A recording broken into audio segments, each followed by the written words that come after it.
The comments from today's guest are in her individual capacity and not representative of the ACLU.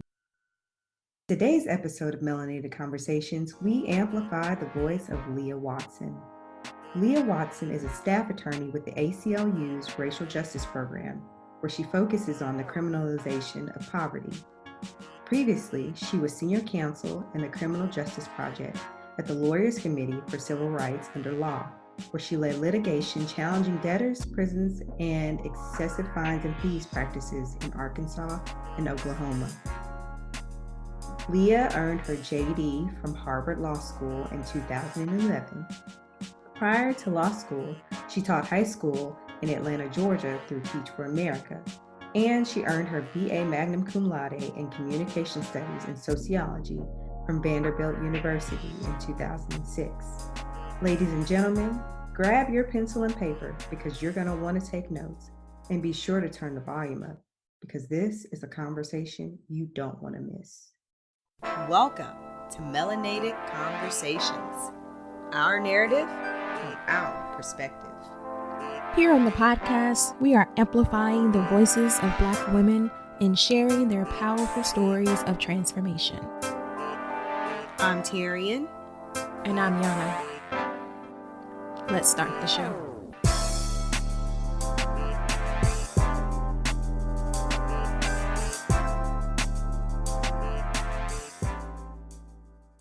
Welcome back to another episode of Melanated Conversations. I am your co-host, Tyrion. And I'm your co-host, Yana. We are so excited to be back. We are now in season 3. This is exciting for us. And we've got a very special guest, as always, because we always bring the cool people on. Yeah. And we have with us today a very dear friend of mine, longtime friend of mine, an extraordinary individual, Leah Watson. Woo woo. Hi. Hey, Leah. Hey. And so we are going to be chatting with Leah today about her amazing background and just share some of her story. And I cannot wait to get into this conversation. Go ahead. No, I was going to say, did you have something before I interject? Well, I was just going to say, and Leah may talk about this a little more once we kind of get into our melanated chat portion. But Leah and I have known each other since what? We were like 5, I think 4, it 5. was kindergarten. Yeah. We grew up together, went to church, and Girl Scouts, and all the things. And we have this weird thing that we call each other. I'm her BLB and she's my BLB, which stands for Big Little Brother. And I'll tell you why. Because y'all remember the show, My Brother and Me? No. The Wayans brothers. The Wayans brothers. Oh. We're brothers. Yeah. We're happy and we're singing and we're colored. colored. Give me a high. Yes. For whatever reason, we used to sing that song all the time and obviously watch the show. And because Leah's pretty much a genius, so she's ahead of herself. But I'm a year older than her. But I'm significantly shorter. But significantly shorter than her. And so the whole little big little brother type of thing. Oh. It seemed cool when we were young. Like people used to always say, "Are y'all sisters?" We're like, "No, we're brothers." Yeah. Which was interesting because I call myself the big little cousin. That is so true. Because we're all on the same page. I am just a little person in the crew, but I'll gladly take that.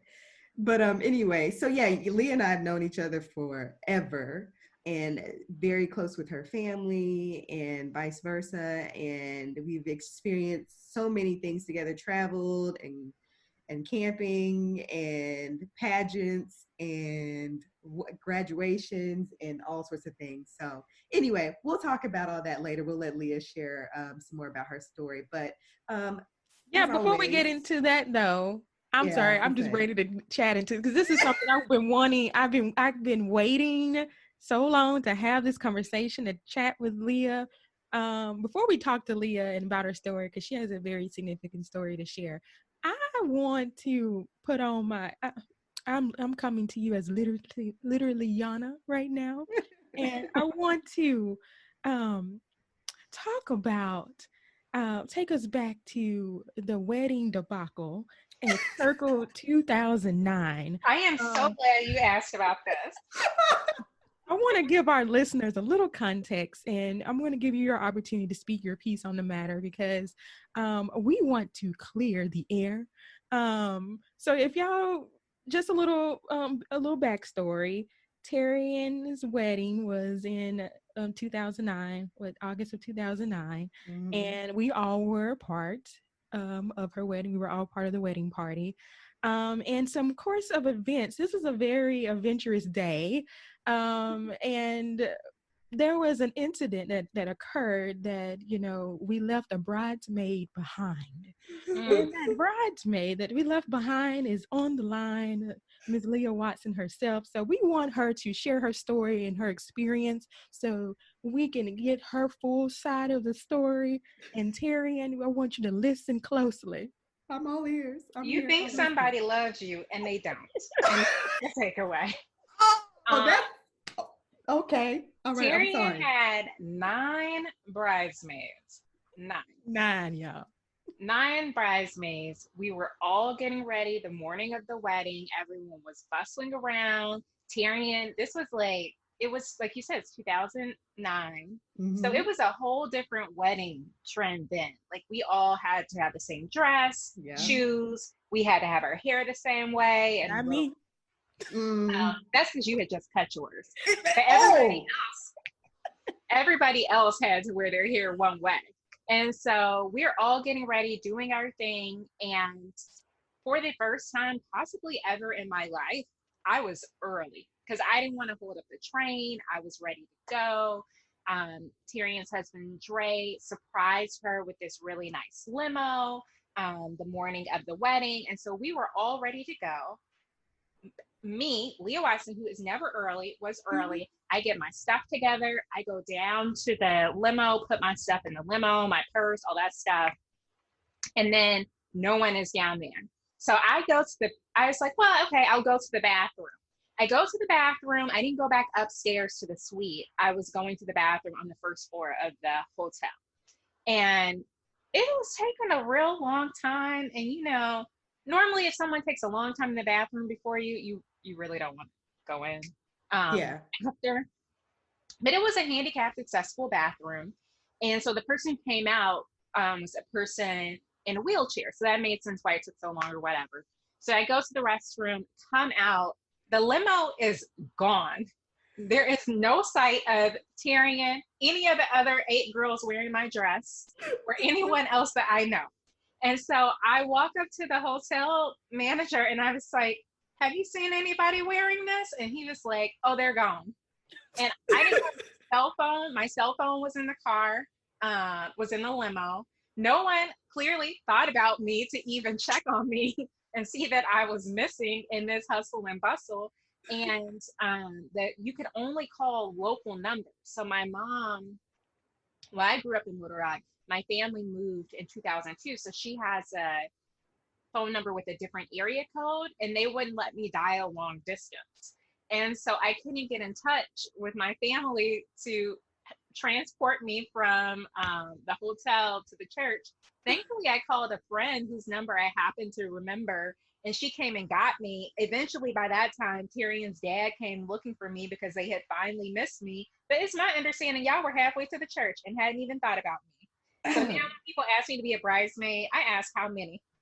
And I've been in other big weddings, but I have never been left.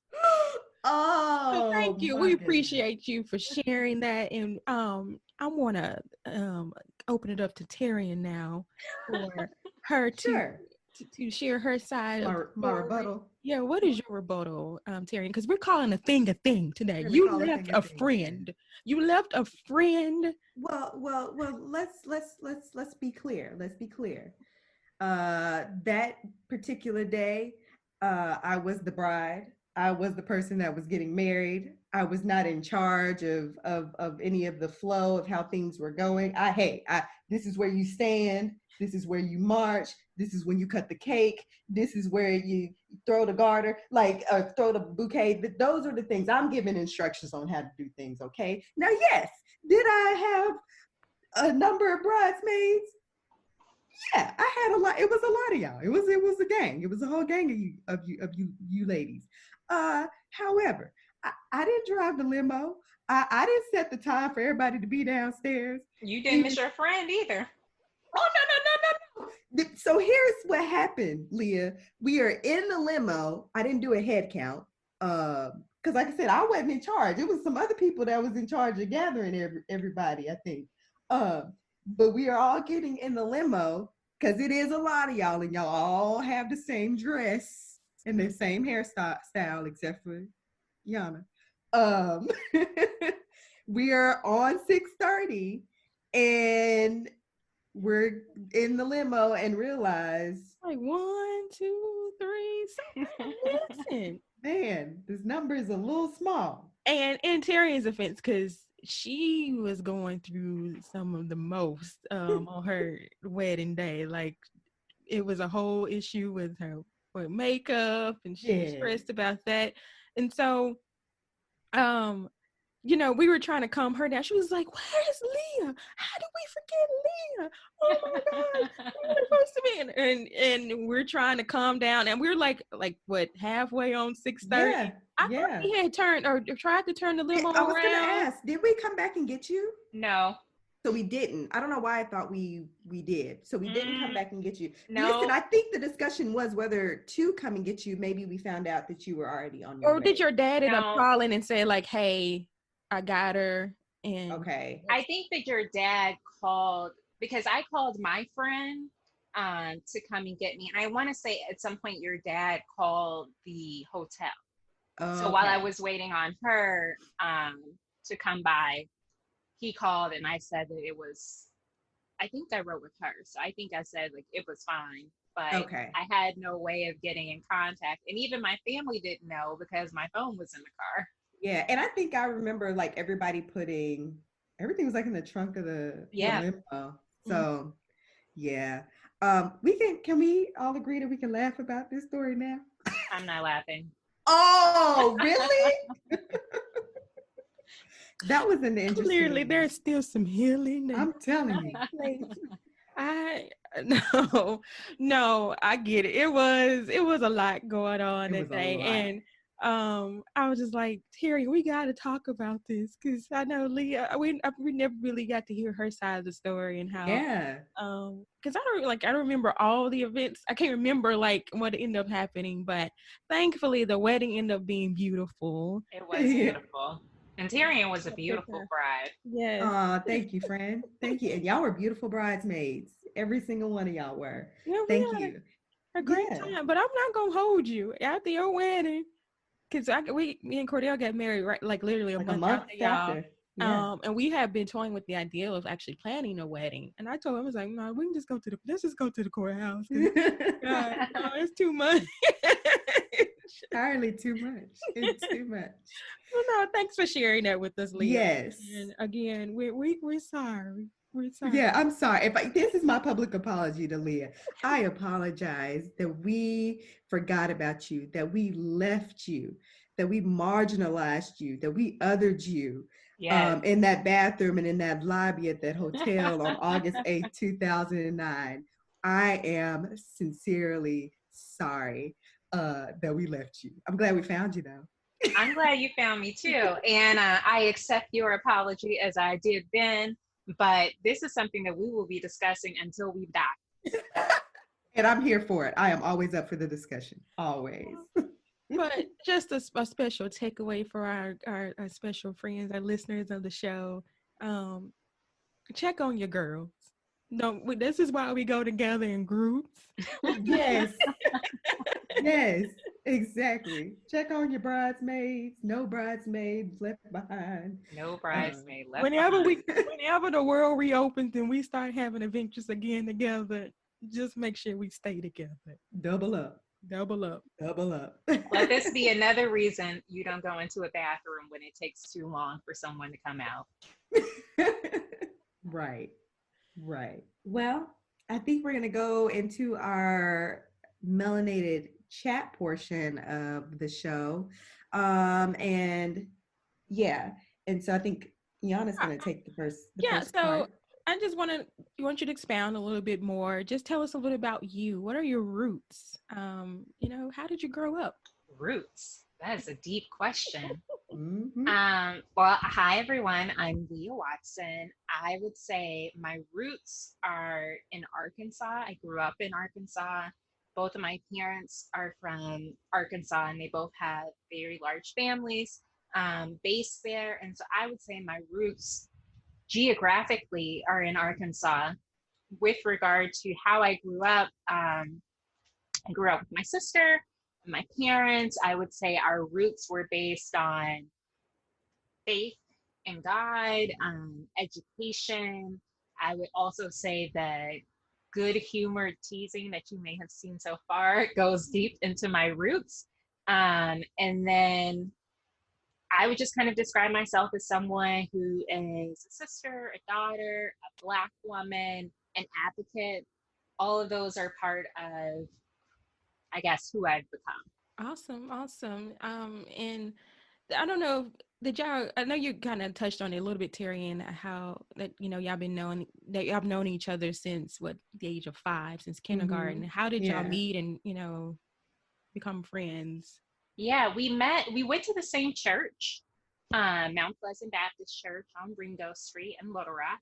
But I think that we actually became friends in as much as however much you can be a friend at 5, right. Through Girl Scouts, because we were in Troop 68. It was a Girl Scout troop that was through our church. Mm-hmm. And we spent a lot of time in Girl Scouts, but also in church activities. I think throughout the time that we were growing up, from kindergarten to senior year, mm-hmm. we did a lot of the same activities, extracurricular activities. We both did dance, and briefly we were at the same dance studio, but I think we spent a lot of time, both of our families were very involved with church, so we would be there not only on Sunday, but on Wednesdays, mm-hmm. on Saturdays. Mm-hmm. Now let there be something available on Monday. Like, we spent a lot of time there.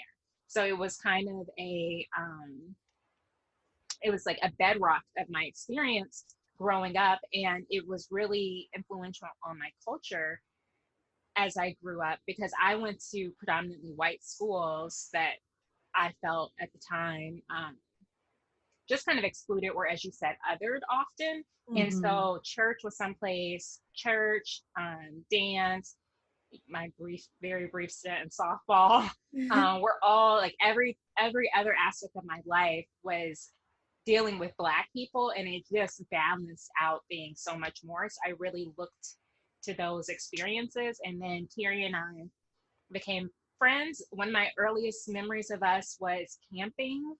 Just seems so weird for me to camp now, but we were camping, and I think I fell out of the tent. You did. You absolutely did. And I thought a bear was coming. So no, we haven't confirmed the bear. However, in the night, I fell out of the tent. Tyrion was in my tent, and we just went from there. And we're talking about platform tents, because I know some people think of a traditional tent that's right on the ground. Mm-hmm. So these were platform tents that were elevated, excuse me. And then they're fairly large, because multiple people could sleep inside of them. But because it was elevated, and there's still openings on the side, happen. So we would have our sleeping bags in the tent, and so there would be multiple people in the tent with the sleeping bags. I don't know. I vaguely remember thinking somebody maybe kicked me, but I know that I was sleeping and I fell. Yeah. And then I heard a rustle that I thought could be a bear. Right. But we had, like Tyrion said, we had a lot of time together, and her phone number is the first friend's phone number I remember memorizing. I still know it by heart. Oh my gosh. All these years later. We spent pretty much all of our time together. Definitely the person that you would like beg your parents after church, like, Miss Yancey said I can come over. Can I come over? Yep. So you ask your mom, she'll be nicer. I'll ask your mom. Facts, big facts. I was telling Yana the other day, I was like, I'm pretty sure besides like going to Brinkley and like spending summers there, I was like, Leah's house was probably one of the only other houses I was ever allowed to spend time at and spend the weekends. I felt like I spent a lot of weekends. Yeah. I lived at She y'all's came to house. our family reunion. I I sure still have did. family members who ask about her. Aw, I'm kind of that's sad. wild. All the times I came and visited you, you And I never. never took you to Leah's. No. I'm sorry. I'm sorry. I'm sorry. No. We're Well, family. we absolutely are family, and like Leah said, so many her roots are certainly deep. And you described yourself as an advocate. And before we kind of go more into that, I just want to talk a little bit about your educational background. And we hadn't stated this before, but Leah is an attorney, and we'll talk more about that as well. But I would just would like for you to share with us your experience as a Black woman, attending these Ivy League universities, and how that experience was for you. You attended Vanderbilt for undergrad, and then you went on to Harvard Law School. And so I would just like for you to share your experience as a Black woman within those institutions. How was that for you?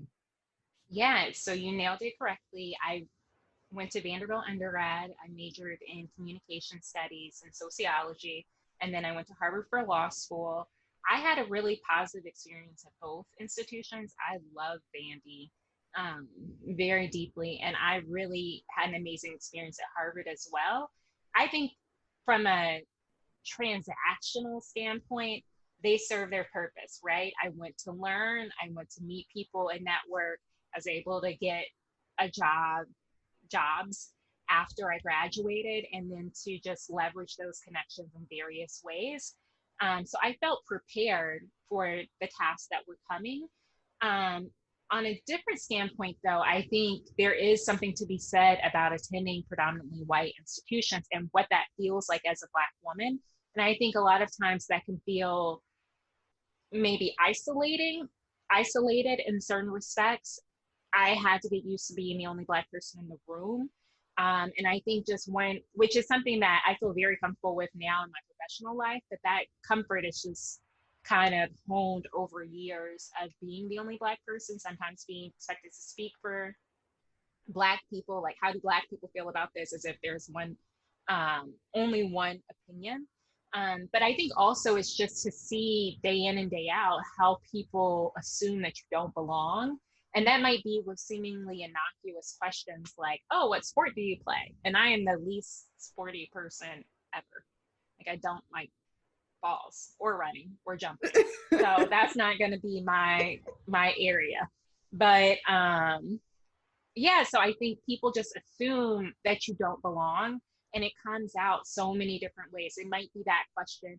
Their assumption that you don't belong might be the basis of them assuming that you're there because of affirmative action, as opposed to the reality that your scores and your scores could have been higher and your application could have been tighter. And that idea never really crosses their mind. Mm-hmm. I will say at these institutions, I I saw racial tensions happen on campus. And I can go back to, in my mind through the years, and just see these major issues that happened that were really important, seemed really important to Black people, but I don't know if other people remember this. For example, my first year at Harvard, it was second semester, and in law school, your whole grade is based on one exam at the end of the semester. And so that's a big deal. And that's a traditional format. Mm-hmm. So the week before exams, this email starts circulating through the Black Law Student Association, members of the Black Law Student Association, BALSA, with a girl who's a 3L about to graduate and go on to a job on one of the most influential circuit courts, basically clarifying her comments that she had made to friends previously. And in her clarification, she wanted to make it very clear that she thought Black people were genetically inferior for a variety of reasons. And that type of negativity, so it kind of exploded into this huge scandal, if you will. It became national news. There were all these questions about like what should happen to her, if anything should happen to her. But just like going into finals, your whole grade is based on this. You don't need other people telling you that you cannot do it, that you are inferior. All of that just kind of really weighs you down and impacts your ability to do your best. And so I think I love the institutions. I'm so happy that I went, but everything is a trade-off. And in Nashville, it's easier because there were multiple HBCUs in Nashville, literally across the train tracks. But in Boston, it was a little bit different. I will say that both schools had relatively high proportions, relatively high numbers. I think Vanderbilt, when I was there, had 500 Black people on campus, and on the undergrad campus. So there were other Black people to meet and get to know and find friends. It wasn't completely isolated. And I think for HLS, the numbers are 10% per class, around 10% usually per class. It's not a set number.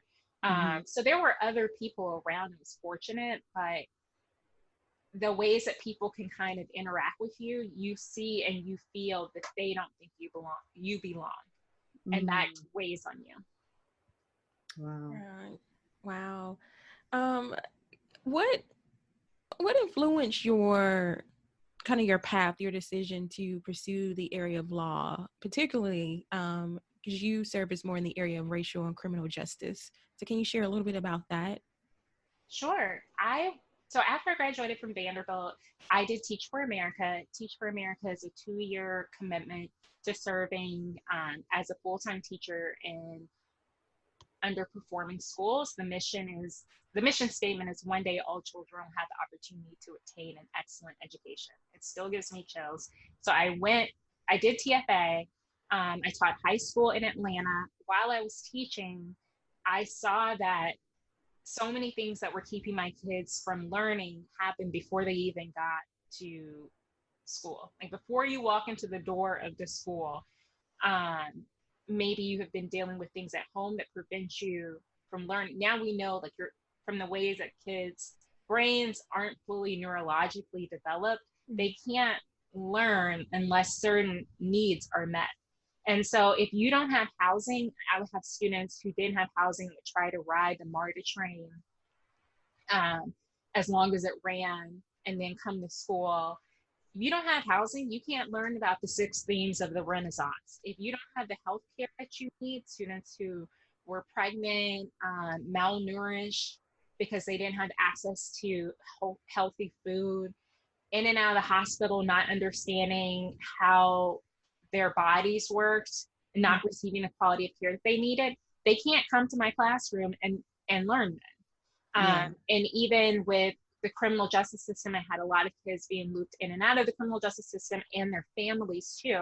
So we were facing, I think, when I had my babies and they were in my classroom and I had their attention, they can learn. But it was all of that other stuff that was preventing them from learning. And I just felt like I couldn't change the world from the bottom up. So I was thinking I would take the opposite approach and pursue systemic change in ways that would support the Black community and just help kids who were like the students that I taught. So I went to law school and I spent a lot of time working on gender violence, domestic violence issues, and then also education, child advocacy issues. And then I went to a law firm, actually worked with 2 law firms, and I did a lot of public pro bono work and then also some civic volunteering in my community. But I knew I wanted to do something that was based in that on making systemic change. I would say I guess you guys remember this too. We all had reactions to it, but it seemed like there were just so many Black people dying. And it was like, we see it time again. Tamir Rice, all these people with the rise of Black Lives Matter. You just have a lot of dead Black people who were unarmed. Even if they weren't armed, they didn't have to die. And it felt like nobody cared. And so I was just trying to figure out what can I do personally to help Black people? And what can I do to keep Black people from laying in the street? Because I do have these degrees. I do have experience. I have connections. If I can't figure out a way to help, I don't know like who else I can turn to. And so I started learning more about criminal justice just because I was interested in Black people. Mm-hmm. And as I started learning about criminal justice, I was trying to find an entry point. There are so many issues with our criminal justice system that it's not like one small tinker is like, we're fixed. Let's go. Racial justice achieved. Right. And so one of the things that I saw that came out a lot, it was really highlighted. I've been reading about it, but it was really highlighted with the murder of Mike Brown, is that you'll remember he was from Ferguson. Yeah. The Ferguson police could basically arrest almost anybody because of the number of outstanding warrants that they had. And a lot of these outstanding warrants, when you dug into it deeper, were due to unpaid fines and fees. So people would get warrants for very basic things. I mean, you could get, for non-payment of fine, they would get fines and fees for what seemed to be basic things, like maybe municipal violations sometimes for your grass being too high, in some places because your pants are too low, or it could be a traffic ticket. Any number of reasons you get a fine. They don't feel criminal. And then if you can't pay your fine, then you get put on a payment plan. And if you miss a payment, it suddenly is a crime. And now there's a warrant for your arrest, and all of these other consequences flow from that. And so, I'm sorry? It's almost like a trap. It's like designed to kind of, It's a tripwire. Yeah. It's like once you just trip over that wire, it's really hard. So if you are living on the edge, and you are not living on the edge with regard to your lifestyle, but living on the edge of poverty, and you can't pay, and a lot of times the amount that you are ordered to pay isn't based on your actual ability to pay normally. And so if you get ordered to pay an amount you can't pay, and you miss a payment, and now you have a warrant for your arrest, so at some point you go to jail. When you go to jail, you lose your job, you lose your housing situation if you can't afford to pay, and you don't have a job. And so it just becomes a cycle where the consequences are so disproportionate to the initial infraction. If anything, I mean, I'm not concerned with 6.5-inch grass. So, I mean, that doesn't seem like a reason that you should be in and out of the criminal justice system. But for people that I have represented, not only has it been that you're in and out of jail, but in going in and out of jail, you can also lose your family. And I represented a woman she and her husband both owed fines and fees. Neither one of them could afford to pay them. And her husband was sent to jail by a judge in Arkansas for failure to pay. She appears later that month before the judge. He says he's going to send her to jail for failure to pay. And she explained, my kids are at school. They're going to come home. I can't go to jail because I'm the only person and I'm the only adult in our household. And he sent her anyway. And she lost custody of her children and wasn't able to get custody back. I represented her for over 1.5 years, and she still wasn't able to get custody. And when you think of these small infractions leading to losing your children, that doesn't add up. Right. Yeah. No, I commend you on so many levels. Just, I mean, I commend people who, go the route of law and really, go through and for the right reasons. But for those who definitely pursue the path of criminal justice, that's a whole nother layer of, I just feel like it takes a special person to do that and to really say like, hey, I really truly want to make a mark and make a difference. And if that means me, because sometimes this route is, well, more often than not, it's the less glorious route. It's the less paid. It's the most stressful. It's a lot of things, a lot of trauma, a lot of things that's wrapped up in it. But when you lead with the mission of serving and helping and trying to really provide true justice, and because that's what we need to see more of this. We're on this fight. We need more of us that are willing to work behind the scenes or to go into these particular industries that we often are disproportionately represented or fought for. And I just commend you for saying, like, because there are so many paths that you could have chosen. Glorious, sides, and you're like, no, I want to fight for us. And absolutely. And the fact that she was able to see it at ground level and then say, hey, actually, no, I want to take it from a different approach. But you see how these issues affect different communities, Black communities, and a lot of times where we are disproportionately, we are, impoverished, and how that vicious cycle is just that we're kept in. I mean, it was so reminiscent just listening to you kind of explain and break down the whole thing with, like having these kind of misdemeanor infractions, and then you're having to pay fees and fines, and if you're unable to pay, then you're sent to jail. And just was for me, and I don't know legal stuff that well, legalese or any of that stuff, but it was reminiscent of the 13th Amendment and just that loophole of how they, they basically just pipeline to prison, basically. Pipeline to prison, but keeping the ideology of slavery intact one way or the other. We're gonna say you're free. We may sign a piece of paper that says you're free, but we've got a lot of loopholes that basically keep you enslaved in one way or the other. And like you said, that has so many ramifications, there's so many domino pieces to that. Because I think back to our conversation that we had with Dr. Tracy Baxley of Social Justice Parenting, and we had with your friend Christine, that was talking about how, with transracial adoption, a lot of it is tied to, the fact that Black people are not even considered a lot of times or given the opportunity to say, hey, I'm sorry, that's probably not what you were going to say. No. That's what I was touching on. Like when Leah touched on the point about, families being, broken up for like things from minor offenses. I can imagine losing your children over let's say something as simple as a parking fine. Right. It's definitely a huge issue. And it happens, I primarily deal with it on the front end with the fines and fees aspect, but it also happens on the back end as well, where when people are released on probation or parole, that supervision system is just another way to funnel people back into prison, because a condition of your probation or parole is often to pay your fines, fees, and costs.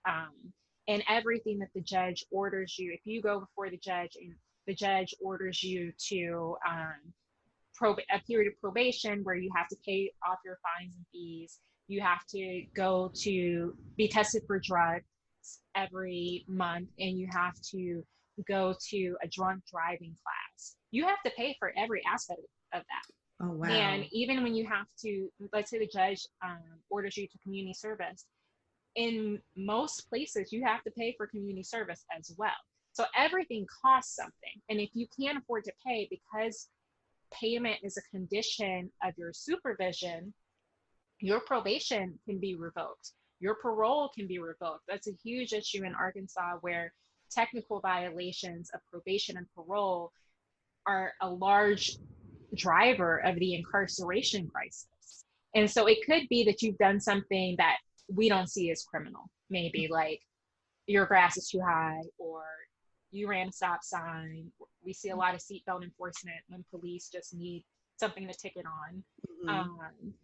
But you also see it with larger offenses. Let's say that there has been a crime that you were convicted of. You still should have the opportunity to move forward. And supervision, basically the supervision net is just a catch-all that creates a cycle of people going in and out of incarceration when they don't need to. Like, we have way too many people incarcerated in jails and prisons that don't need to be there.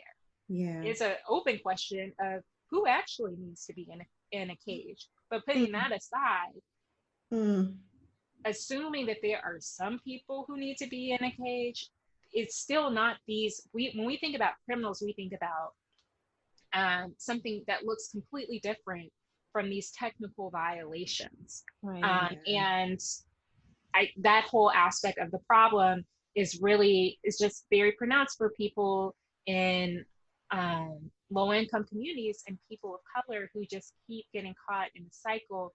And also, when you can't afford to pay, it's not just that you go back to jail or prison. I mean, that's obviously a major thing, but there's other consequences that stem from that, what we would call collateral consequences. Mm-hmm. And a lot of places you lose your driver's license. In 46 states, I believe, you can lose your driver's license for a wealth-based reason, like you fail to pay. Wow. And that can be a cause of revoking your driver's license. In most places in this country, you can live and work and thrive and be a fully functioning member of society without a driver's license. Right. And so that too affects your ability to get to work, to go to work, to pick your kids up, to take care of your family and just live. And so what we see is that a lot of people end up driving anyway because they don't have an option, but driving on a suspended license is a whole new charge with higher fines, and then it just continues to compound. You also, in over 40 states, can lose the right to vote because you haven't paid your fines and fees for a wealth-based condition. It could be that you haven't paid your fines and fees. It could be that because you haven't paid your fines and fees, you haven't completed the requirements of parole or probation. I mean, different states structure it differently, but the fact that you can lose your right to vote, right to serve on a jury, you can lose the right to obtain government benefits, like your government benefit, you can stop receiving government benefits because you haven't paid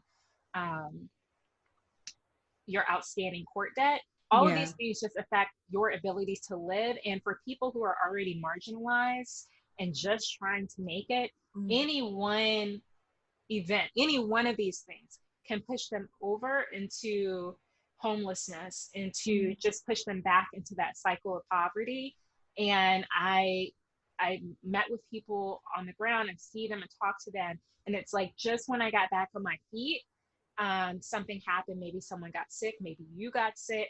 Your car had an expense you didn't anticipate for any variety of reasons. If you miss that one payment, you're back in the cycle again. And it's like, oh, I just got a place and now I lost my job and I lost my place and I'm being released and just starting back over without the resources you need to just be able to live.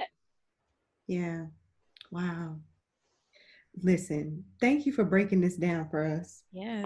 This is important information that a lot of people are not aware of. Yeah, and you don't connect the dots and how like something is so, like you said, can be so small and not like people speed and run lights every day. And who can, I'm still trying to wrap my head around, like, I mean, I understand it because I see it every day, but absolutely, but how something that, disproportionate is acceptable. Exactly. I think that, and that's the thing right there. The fact that this is okay to even happen, that it's legal. Yeah, that is legal. That is the mind-blowing thing about this whole thing. Yeah, it is legal. And I mean, I've spoken with people who said, like, I thought this feels like a debtor's prison. And everyone knows, like, debtor's prisons were outlawed years ago. But as a practical matter, we still see this phenomenon, which we call the criminalization of poverty, where basically your punishment in the criminal justice system, your criminal justice outcomes are tied to your economic resources. And it's a huge issue. It's not just with the fines and fees, it's not just with probation. Another way we see it is with bail, where people are sitting in jail without being convicted. Most people are in jail. I think one study said that every year we have 11.7 million people in county and city jails per year. And over half of those people haven't been convicted. Most of them are pretrial detainees and people who are there for low-level, non-violent traffic offenses. But Wow. the fact that think about how bail works, right? You are there, you're ordered to pay a amount. And if you can't afford to pay that amount, you have to sit in jail until you can go to trial. Some people work with bail bondsmen, but often when you work with a bail bondsman, you have to put 10% of the total bail. You have to pay 10%. And if you show up for trial, you still don't get that money back.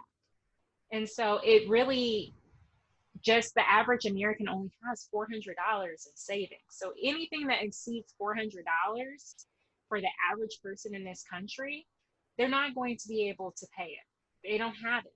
And so we just have people incarcerated that haven't been convicted of committing a crime, and they just don't have the money. Wow. Gosh, that's just that's heartbreaking. You currently serve as a staff attorney for the ACLU, and I've heard of the ACLU, but for our listeners who are listening today, can you just kind of briefly give us an overview of what the ACLU is and the work? Mm-hmm. So I want to clarify that my comments today are in my individual capacity and not representative of the ACLU. Probably should have led with that, but that is my disclaimer. So the ACLU stands for the American Civil Liberties Union. It is a nonpartisan and nonprofit organization that has been fighting against government abuse and defending individual freedoms for 100 years.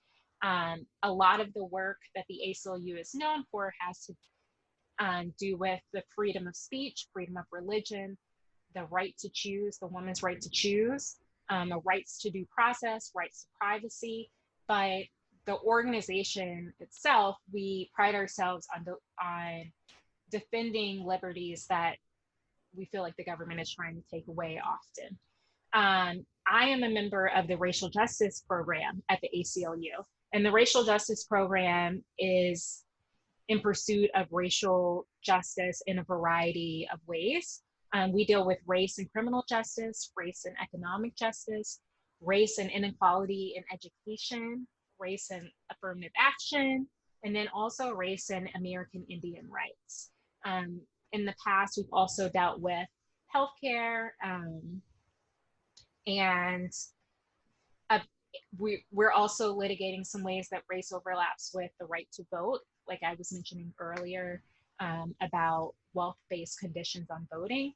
But it can look like these are the big buckets. So that looks like work in education, health, housing, indigent defense, which is like the public defender system, jails and prison, juvenile justice, racial profiling, voting rights, affirmative action, and just human rights. No, thanks for clarifying that and breaking that down. You actually touched on one of the questions I was going to ask, is kind of I know racial justice encompasses a wide spectrum of things, and kind of what does that look like? So thanks for kind of breaking that down and showing us how you are kind of working through those issues through the work that you do. So we commend you for that. Can I jump in? Yeah, go ahead. Oh, so one thing I just wanted, as you were talking about racial justice, I was thinking that racial justice lately has kind of been police brutality.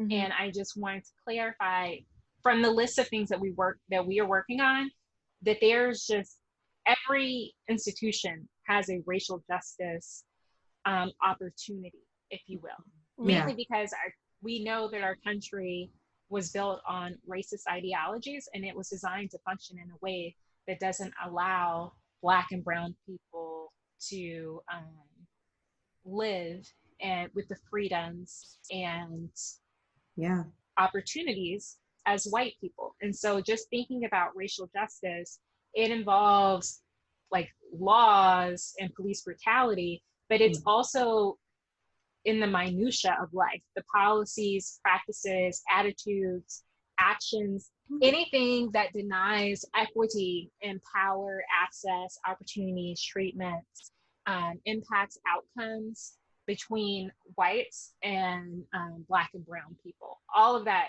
is racial justice. So we see it in all of the institutions, the major bedrocks of our community. And so I want to just be sure that as we're thinking about racial justice, we're thinking about it in the most expansive way. and not just limiting it to the criminal justice system. Yeah. No. Yeah. Go ahead. I was going to say, I agree 100%. I always tell people, especially a lot of times when I'm talking to white people and they're asking, why so much emotion and all the things surrounding, quote unquote, just the idea of that one pocket of the one pocket of it. And it's like, you don't understand. This is the one piece of the one whole. piece of a whole pie. Yeah, exactly. And if you truly look and study and learn about the origin of this country, the foundation of this country, it is ingrained in the fabric of America. And so, yeah, I thank you for breaking that down even more for us. It's definitely ingrained. I think that is perfect, and it materializes every single day in every single way. Like if you send your kids to a school where students aren't performing, we have a huge education gap in America that doesn't have to be there. Black and brown students can learn. They just need the resources and the right space and appropriate approach to do so. It also happens in the healthcare system. I mean, historically, we were experimenting on Black and brown bodies, but even now, the maternal mortality rate is insane. Yes. And the gap between Black women and white women, I think Black women nationally, it's been estimated to be 4 to 5 times more likely to die as a result of childbirth. But in New York City, it's 12 times. That just blows my mind. I live in New York now, and the fact that if I had a baby here, I would be 12 times more likely to die, regardless of education, regardless of health, how healthy you are. That difference makes it's a life or death difference that has racist roots, but it continues to ripple throughout society now. Or even the fact that we have people living in food deserts because of redlining and other issues with housing, a lack of affordable housing. Everything that has racist roots has racist materializations today. And so it's not just something that happened years ago that we should get over, but it manifests in our lives every single day. And there it is, folks. That right there. Yes. All of it. I'm glad that you broke that down, and hopefully for those our friends that listen to us and you really truly say that you're wanting to do the work, that you really truly understand and recognize that it's a full gamut. It is like we said, is this not just little pockets and the things that are quote unquote what is it called, trending. Performative type of trending, and we want to show our performative justice. There's a lot of things that has to be dismantled in order for us to rebuild again. So so I know you've launched a guide called P.R.O.T.E.C.T, which P.R.O.T.E.C.T is an acronym, which I know you'll break down for us. But this guide that you created helps students of color know how to engage with law enforcement. Can you tell us a little bit about this guide? Sure, I can. I want to correct one small thing, though. P.R.O.T.E.C.T, as you said, is an acronym. I'll walk you through it. But the guide is actually a guide for law enforcement engagement with students of color. So P.R.O.T.E.C.T is a program that I created while I was at the Lawyers Committee for Civil Rights Under Law. I was basically, if you remember a few years ago, it hasn't stopped. It didn't start a few years ago. It hasn't stopped since then. But there was a really big push of hashtagging things living while Black. And it was every single week, like multiple reasons that Black people there were multiple reasons that white people were calling the police on Black people doing very mundane activities like grilling at the park, sleeping, selling water, all of these reasons. I mean, we saw this very recently with the Amy Cooper situation where she called the police on Christian Cooper because and acted like he was threatening her life at Central Park. And so I was really concerned with living while Black, because every single interaction between Black people and I believe that every single interaction between Black people and the police has the potential to be dangerous. And I was thinking also about the fact that everything that happens in society also happens on college and university campuses. And so we also saw just a rash of reports of living while Black type incidents on college and university campuses. In April 2018, two Native American brothers were on a campus tour at their dream school, University of Colorado, and a parent on a tour called the police because they made her nervous and she thought they were odd. She couldn't believe that they were a part of the school tour. In May 2018, a white graduate student called Yale police to report a Black graduate student for sleeping in a dormitory common room. August 2018, a Smith College employee called campus police to report a Black student that seemed to be out of place while eating during a lunch break.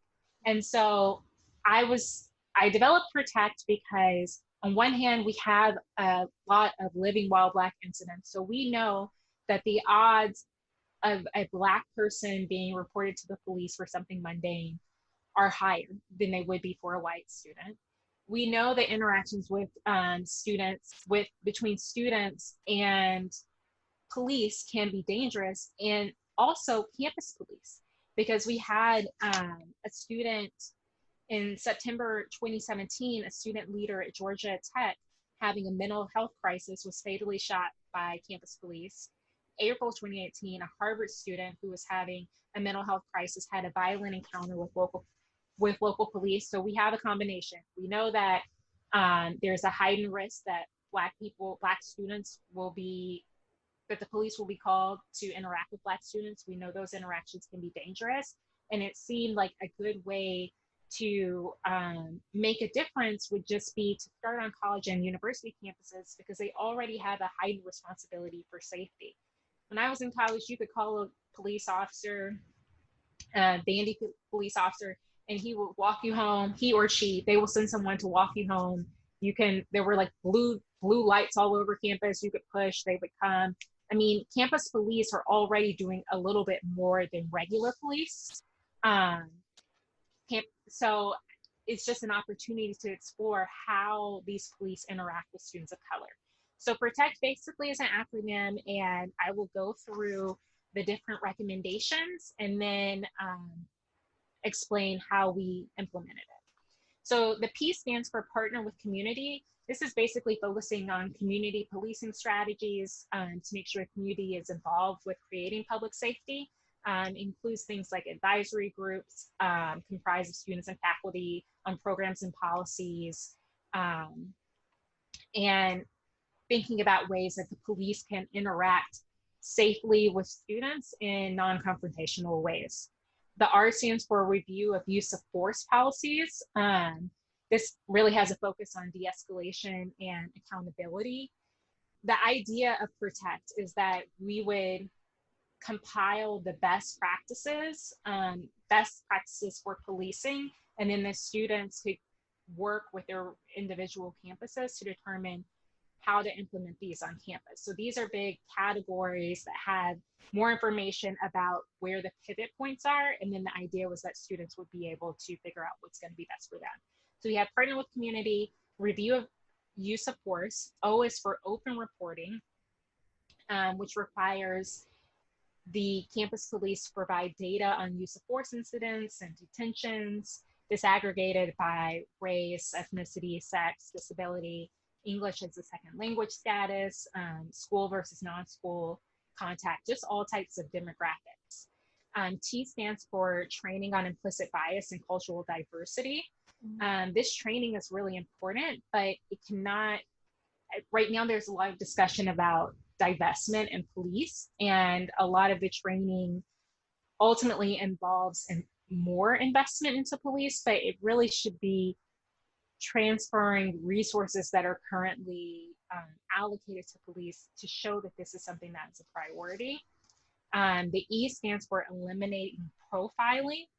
And this is based on any of the demographic factors that I listed before: race, ethnicity, national origin, religion, age, gender, gender identity or expression, sexual orientation, immigration status, disability, housing status, occupation, language fluency. There's a variety of ways that people are profiled. The C stands for coordinate crisis response. And this one is really key because college and university campuses have professionals trained to respond to crisis situations. And they know what situations frequently arise on campus. We know that there is an influx of drug and alcohol abuse. We know there are mental health disturbances. We know there are sexual or domestic misconduct that arises. And campus police, when you call for the police, like they send the police, but we know that there are other professionals who have been trained to deal with these situations. And so we need crisis response teams where it's not the police who are expected to deal with everything when they haven't been trained to do so. That's not fair to the people who are in the situation. And also it's an unfair expectation from the police. And then the last one, which is really key, is just transparent communication. And transparency is really key for all police, but especially from campus police. There should be policies on dictating use of force and in custody deaths, the procedures. When will the police release information? What types of information will be released? What situations does it apply to? When should the police have a summary statement? I mean, sometimes it can feel like something happens and then it's really hard to get information, but we can outline what situations require procedures to report and what information should be reported to make sure there is trust between the police and community. So that's a brief overview of the recommendations. And we partnered with the National Black Law Student Association to host a panel for law students, basically explaining these recommendations, these best practices. Also brought in some people who are able to explain how to build community on campus, some community leaders, and then also campus police chiefs to talk about these issues. But the idea was that we can empower the students, train the students on what the issues are around policing, because every time something happens, people want to do something, they don't know where to start. And then each school could determine, students from the school could work with the school itself to figure out what is going to be required, what changes would be best for their space. Wow. Right. That's amazing, Leah. Yes, absolutely amazing. And if I have never told you this before, I'm saying this publicly. I'm making a lot of public statements today. But I am proud to call you my friend. Seriously. That means a lot. Girl, I mean, okay, so are you gonna run for public office or anything? You probably can't answer that. But... Hell no. I'm just saying. No way. I respect I respect that. I really, really do. Because I respect that. This is amazing work that you, my friend, are doing. And yes, that a little tear came to my eye. Yeah. I see it. Is this the first tier of season 3? Yeah. Do a tear count. My tear count. But no, this is on one hand, it's like it's almost kind of bittersweet in a way, because the work that you've done and you put behind this and to create this is phenomenal, and I love this. But the fact that we need it is like, Yeah. So if we have any listeners who are interested in talking more about what it would mean to bring P.R.O.T.E.C.T to their campus, I would love to speak with them. Yes. Because this is an idea that basically I made up because I had a baby cousin, who Tyrion, I don't want to say his name on here, but sure. Tyrion remembers us holding him. He was born when we were like 13. Yeah. And just thinking about him, he just graduated college. But when I came up with this, he was in college, and I just wanted him to be okay while he was there. And Yeah, there's a lot of work to be done, but I feel like if we can make things happen on college and university campuses, we might be able to move things forward in a different way. And then hopefully that can build throughout the movement largely for reform in policing.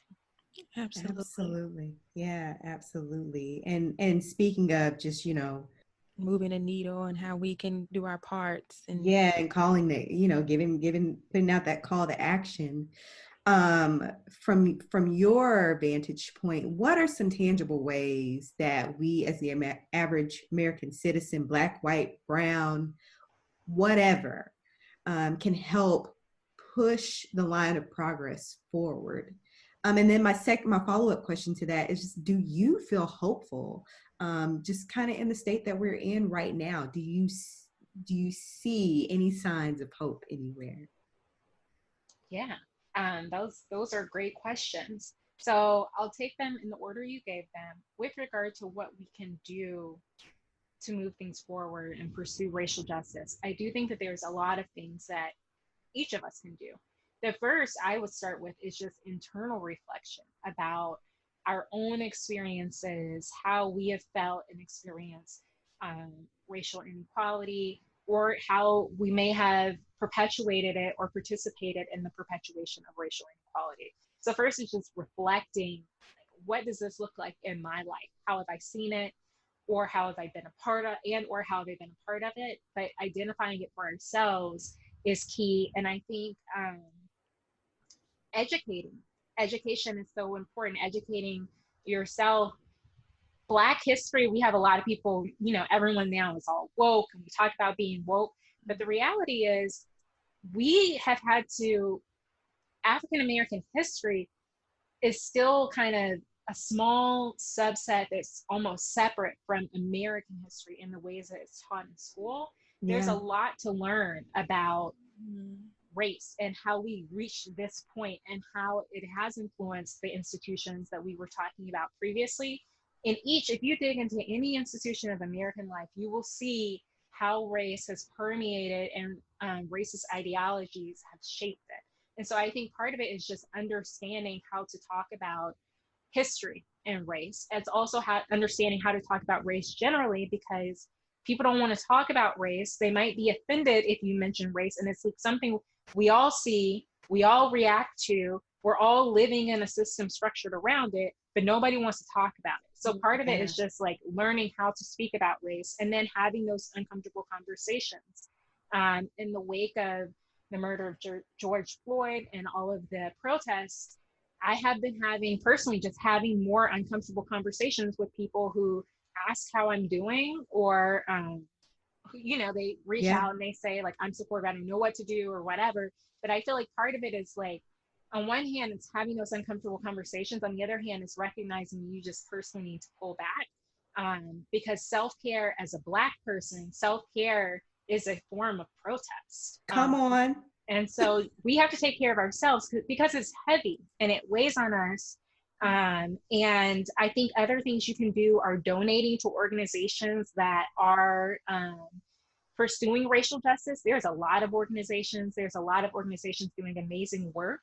And so I can't give a full list of organizations that you can, like, that are racial justice organizations that you should donate to, but they all have different approaches. Some at the grassroots level, some at a more structural level. But I would say find an organization to support. A major way is voting. We have to vote. Like, I can't say it enough. We have to vote.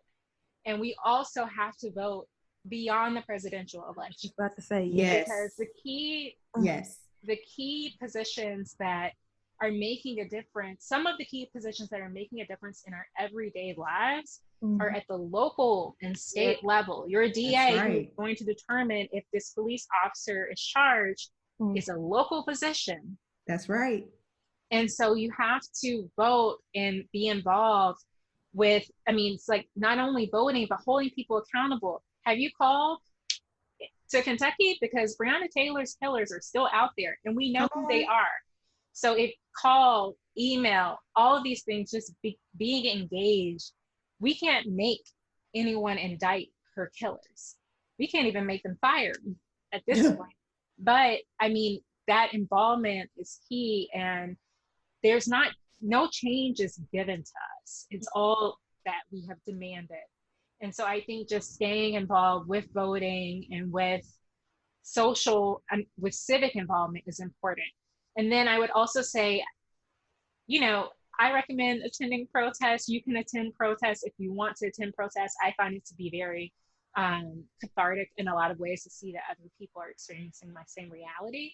But like I said, all Black people have the opportunity to protest just by being Black and being healthy and happy and successful. Our joy after all that we've come through is a form of protest. So you don't have to necessarily, I think we should give ourselves credit for the ways that we show up. And that really matters also as a form of protest. I would also add supporting Black businesses, because the economic gaps are not going to solve themselves. We have to build resources within our community, and volunteering, mentoring to help people wherever you are in your life. You can help somebody get to wherever that point that you are. So it might be having conversations with people. You can get involved in like more formal mentoring, but making sure that people at least know how you got to be where you are and what lessons you have learned, so that we can have more people moving up the ranks and have a positive pipeline. I think are all ways that we could work towards racial justice. And then with regard to, am I hopeful? I ask myself this question a lot. I am hopeful, but I am cautiously optimistic. I am hopeful on one hand because I feel like this time might be different. I see changes that have happened even in the last 5-6 years that make me hopeful. One, I'm having way more conversations about race with non-Black people than I have ever had with people. And I feel like people are interested in learning more. They want to learn more. They're starting to see what we have seen all this time. Like Will Smith said, it's not new, it's just being recorded. Right. I feel like even with the recordings, they haven't always impacted people in the same way. I remember a week, I think it was in 2016, where Alton Sterling and Philando Castile were killed in the same week. Yeah. And there was video, and I just remember I was in a corporate law firm, in my office with the door shut, crying, watching these videos. And everybody else in the office was just fluttering around, having a normal summer day. Yeah. And I felt like our hearts were broken, but nobody else's were. So I see movement in that way, even shifts that police officers are being fired and charged, but at least preliminarily fired, because we had some of the major incidents that we have seen in the past. The police officers were on trial and still getting paid the entire time. So I think those things are progress, but it's not enough. And I am worried that the attention span of our country is short, and that some of the actions that are desensitized to a lot. We've been desensitized, and there's not a true. I'm worried that the commitments that we're seeing are something like, okay, now we're not going to call it a master bedroom. You happy? As opposed to a true investment in the underlying structures, policies, practices, institutions that are withholding racial justice. Right. And so I think I'm hopeful that this can be a pivot point, but I'm still cautiously optimistic because we have a long way to go. I don't think that even with the police brutality, if it is not just guaranteed that like something happens where we know the police, and there's an instance of police brutality, and then that officer is fired and charged and convicted, and a key part is not rehired, because we see a lot of police, even when they get fired, if there's an instance of police brutality, they might get fired from their police department. They end up, over 90% of those police officers are rehired by other police departments. We even had a county in Florida that was advertising for police who had been fired for misconduct of this sort. Hey, you can come here. We would love to have you. And so I think like that's even part of closing the loop. We have to have accountability, and we don't right now in this field. So I'm hoping that we can do more. I'm really inspired by the places that are pursuing divestment of police in communities and also in schools. And I feel like this is a moment that will be different. I've never had this many non-Black people call me to see if I was okay. And there were, I mean, I think part of it is like Instagram, like check on your Black friends, they're not okay. And I was not okay. But then it's also like having certain conversations. And that's when I start to realize how little people know and how uncomfortable they feel talking about race. Even if you say something like referencing them being white, they feel like it's kind of an attack. So I think there's a lot of education around race that must, and discussions around race that need to happen, as opposed to efforts to incite violence or fear. Yeah. No, thank you for sharing that. I agree. I think Yana agrees 100% with everything that you said, and just kind of on the heels of your you didn't say hopeful optimism. What did you say? I said I was hopeful but cautiously optimistic. Cautiously optimistic. Yes, cautiously optimistic. Your cautious optimism. We share in the same sentiments. I told Yana, I think it was yesterday, I saw, was it a tweet or something where a young lady had said that she works in a bookstore, and she said, there are still books that people reserved to purchase about a month ago that have not been picked up, in reference to, white people wanting to do the work and learning more about racial injustices and all those things. We were in that moment. Yeah, exactly. And she's like, where y'all at? Because there's a ton of books that have not been picked up. And I was just kind of like, man, like, and like what you were saying, Leah, where people were like, all right, well, we're going to stop calling the master bedroom. It's like, that's not what we're asking for. No, we ask for justice. That's what we asked for. And if you want to help, want to participate in the cause of moving progress forward and seeking justice, then by good grief, go pick up the books. People, if one of our listeners, you somebody that reserved a book and you didn't go pick up a book, go get the book. Start doing the work. It takes more than a black square to show that you care. Thank you. And the books are so important, because even as Black people, we don't know all the ways that things have been structured. That's right. Against us. And we don't see all of the ways. I mean, that's not to say that the terminology doesn't matter. I know they were talking about master bedroom. I saw that there's a surgical instrument that was named after a surgeon who performed his experiments on Black women. Mm-hmm. Yeah. So that's not to say that there's no value in changing those things, or even that it did not feel good to see Black Lives Matter painted by the White House, because it certainly did to me. But that can't be where it ends. Right. And I think the work that is needed is hard to do, because we have to figure out how to restructure entire institutions. And we can't be afraid to scrap what we have been using for decades or centuries and try something new in order to really come up with a more equitable solution. But that work is really difficult. So there are things that are really difficult that we don't know the solutions to. There are things that are difficult, but we know the solutions. Like I said, we know who killed Breonna Taylor. Right. It's not a question.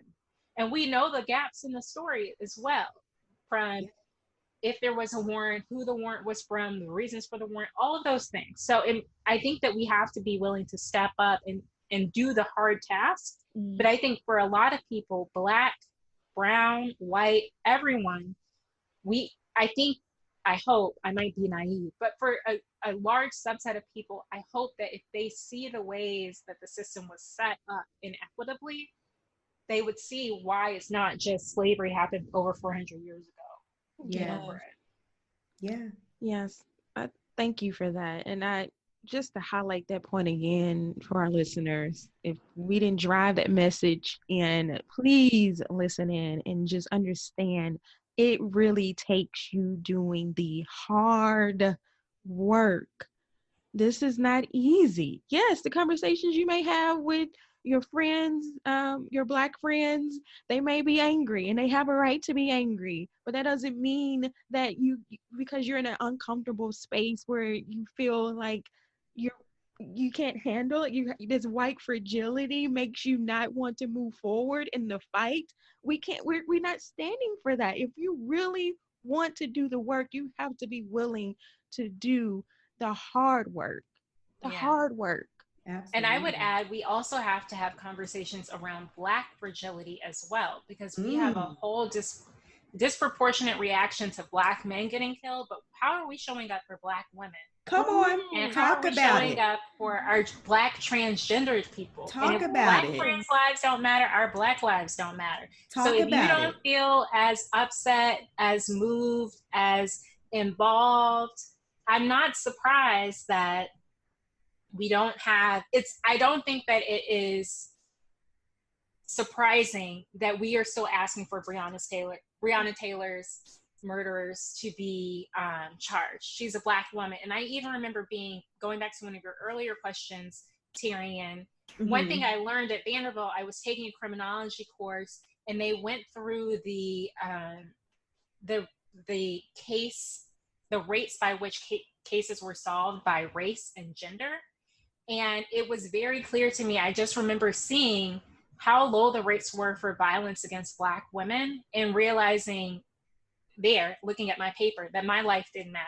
And if something happened to me, statistically, it's unlikely that person is going to be brought to justice as compared to Black men and even white women and other races of women. And so I think until we can, racial justice is for everyone. And we also have to think about, why do we have videos of Black men pushing Black women into dumpsters or punching them or not showing up when we get killed? And for our transgendered people, why are we killing people? So I think you're right. There are lots of conversations that need to be had. And that's not to say that white fragility isn't real, because we see it all day, every day. But I think we have to dig deeper too into why we interact with certain people or what bothers us most as Black people, because I don't think we're doing a good job of standing up for everyone. Truth teller, truth speaker. Woo. Man. I feel like I have all my thoughts. I feel like we're gonna need a part two. We're gonna need a reoccurring Leah segment. I was literally thinking that. I was like, okay, so how we get her on just as a recurring like a set.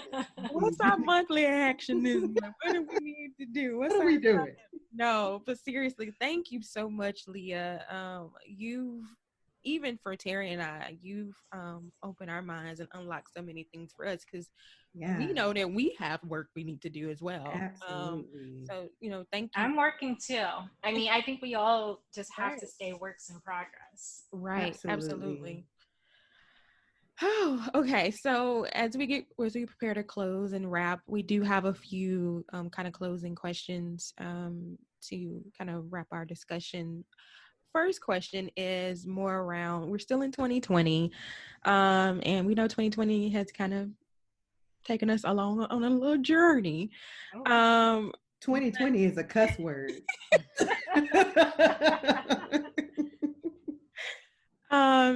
What we usually ask our guests, kind of what word or what power word is guiding them for 2020? Do you have a word that you would be willing to share with us?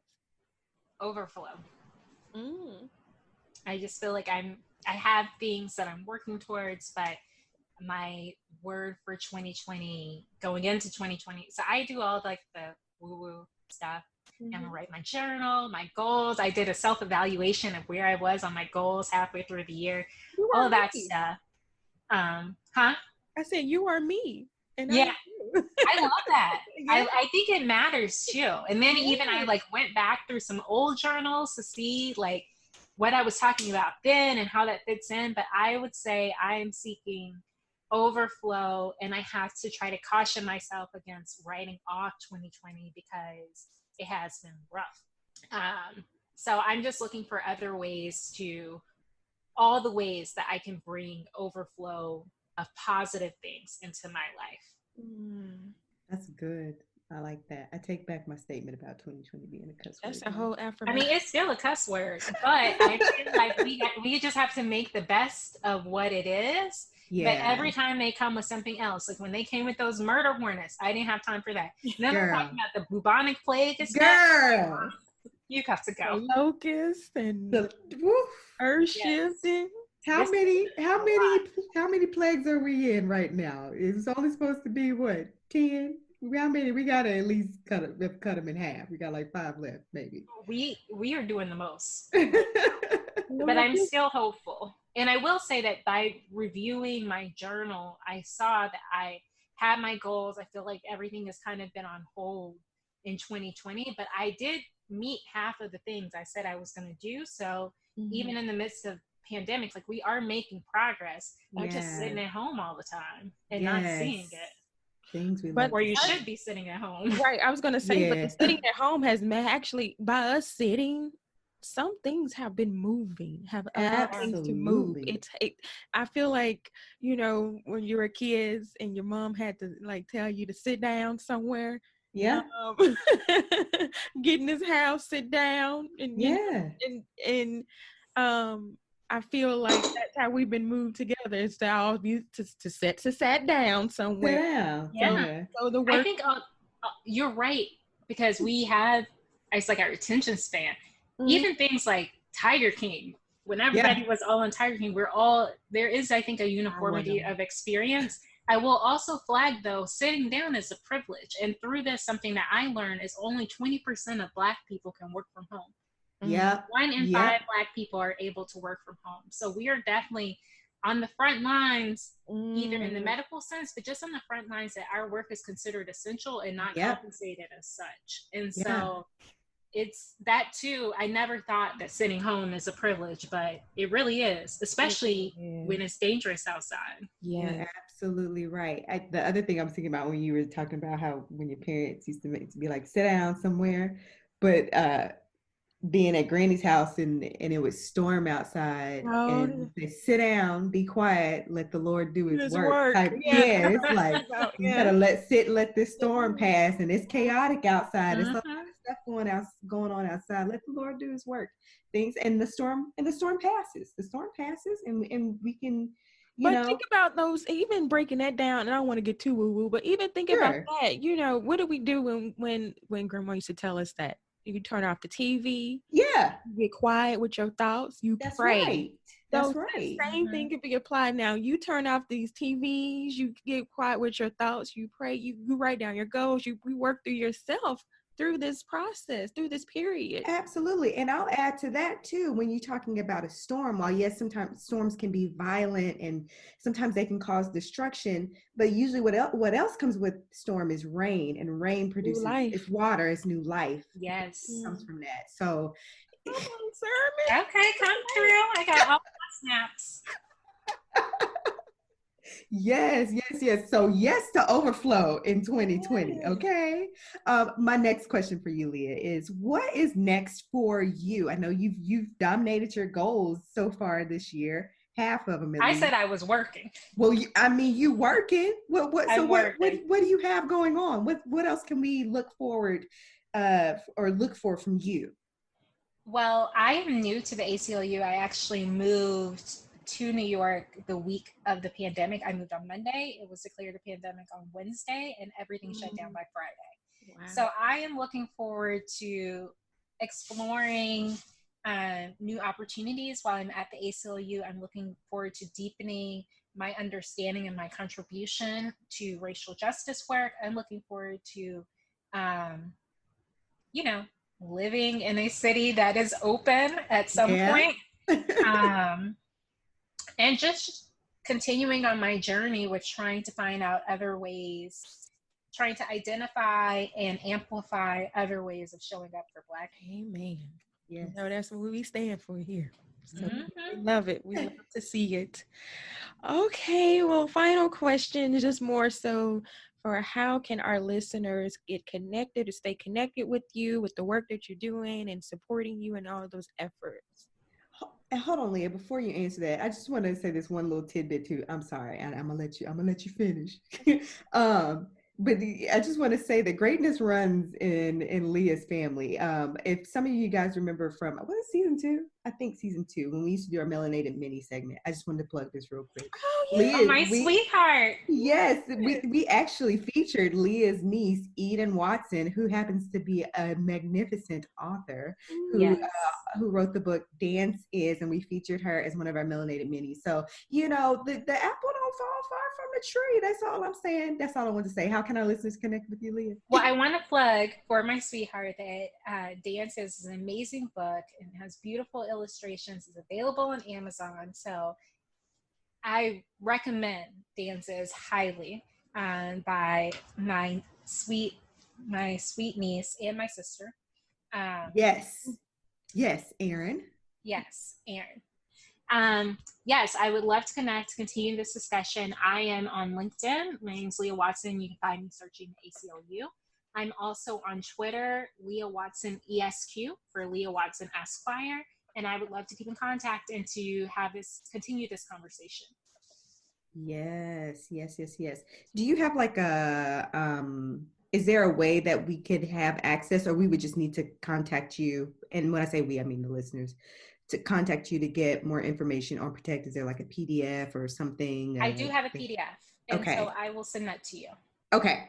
That way we'd love to, plug that into our blog notes and website and all that, so people can access it. So you guys, again, just connect with, if you want to connect with Leah, she again is on LinkedIn as Leah Watson and on Twitter as Leah Watson ESQ. We'll have all those links and everything in our show notes, as well as the guide for Protect, if you are interested in learning more about that and how you can utilize that on your own campus, or learn more about it as well. But we want to just thank Leah again so much for dropping gems and just for, all encompassing on the work that she's doing behind the scenes, on the front lines. We really do appreciate the things that you do. I want to thank you both for having me, also for having Melanated Conversations, just a space to have these conversations, which was so necessary. And thank you for all the gems that you have dropped, because I am over here snapping with my warm, fuzzy feelings as well. Oh, thank you. Yes. Thank you so much, Leah. Thank you for saying yes to us. Although I feel like it shouldn't have been hard for you to say yes anyway, but but no, thank you for saying yes. Thank you for the candidness. Thank you for educating us. Thank you for making everything clear and, just able to understand some of these things. You didn't use any legalism or legal jargon that we could understand anything. So that was great. Thank you for that. And gosh, please keep doing the work. Not all superheroes wear capes, but they happen to be Black women that live in New York. But no, like Terry mentioned, yes, thank you. And if there's any way that we can continue to support, Terry and I are here behind you all the way. And if we need to, get things out to our listeners, definitely let us know. We're definitely willing to share. And again, to our listeners, thank you so much for, continuously rocking with us. We're in our 3rd season, y'all. Y'all still appreciate that. But this show is not about Terry and I. It's about us as Black women as a whole, to amplify our voices, to share our stories of transformation, to celebrate in our successes and sharing our lessons together. And we thank you for continuously helping us to keep these conversations going. But I guess that wraps us for today. I hate to go. I know. I'm kind of This has been so great. Yeah. It's like food for our soul. Yes. Absolutely. Yes. And maybe when the world reopens, when the U.S. opens, we can come at least to New York to see you. But you know, Yes. right now, y'all blocking Texas. Y'all want no parts with us, which I don't blame y'all. Have to get on that act right. I don't blame New York. How the tables have turned. Right. Well, I guess until then, melanate on that. Thank you for tuning in. Hope you enjoyed our chat today. Keep the conversation going by heading to iTunes to subscribe, rate, and leaving us a review. Have a story of your own to share? Email us at info@melanatedconversations.com or connect with us on social media at Melanated Conversations. Till next time, keep raising your voice.